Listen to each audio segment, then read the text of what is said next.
नमस्कार दोस्तों, कैसे हैं आप सब। चलिए शुरू करते हैं एक बहुत ही अच्छी कहानी।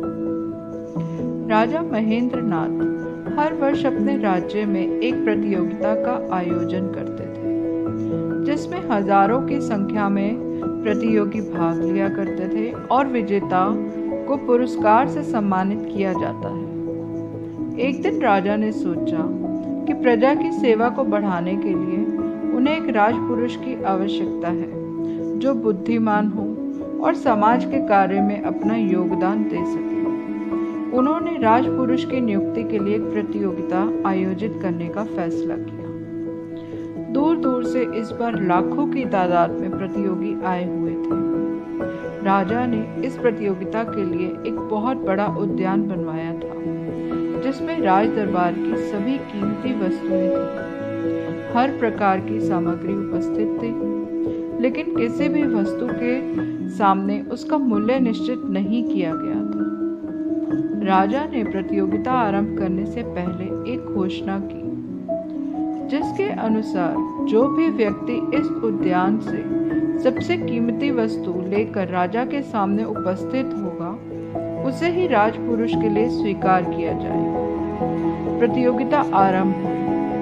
सभी उद्यान में सबसे अमूल्य वस्तु तलाशने में लग गए। कई हीरे जवाहरात लाते, कई सोना चांदी, कई लोग पुस्तकें, तो कोई भगवान की मूर्ति, और जो बहुत गरीब लोग थे वह रोटी, क्योंकि उनके लिए तो वही सबसे मूल्यवान वस्तु थी। सब अपनी क्षमता के अनुसार मूल्य को सबसे ऊपर आंकते हुए राजा के सामने प्रस्तुत होने लगे। तभी एक नौजवान राजा के सामने खाली हाथ उपस्थित हो गया। राजा ने सबसे प्रश्न करने के उपरांत उस नौजवान से प्रश्न किया, अरे नौजवान, क्या तुम्हें इस उद्यान में कोई भी वस्तु अमूल्य नजर नहीं आई? तुम खाली हाथ कैसे आ गए हो? राजन, मैं खाली हाथ कहाँ आया हूँ? मैं तो सबसे अमूल्य धन उस उद्यान से लेकर आया हूँ। नौजवान बोला। तुम क्या लाए हो? राजा ने पूछा। नौजवान ने कहा, मैं संतोष लेकर आया हूँ महाराज। क्या संतोष इनके द्वारा लाए गए इन अमूल्य वस्तुओं से भी मूल्यवान है क्या?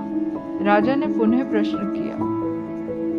जी हाँ राजन, इस उद्यान में अनेकों अमूल्य वस्तुएं हैं, पर सभी इंसान को क्षण भर के लिए ही सुख की अनुभूति प्रदान कर सकती हैं। इन वस्तुओं को प्राप्त करने के बाद मनुष्य कुछ और ज्यादा पाने की इच्छा मन में उत्पन्न कर लेता है।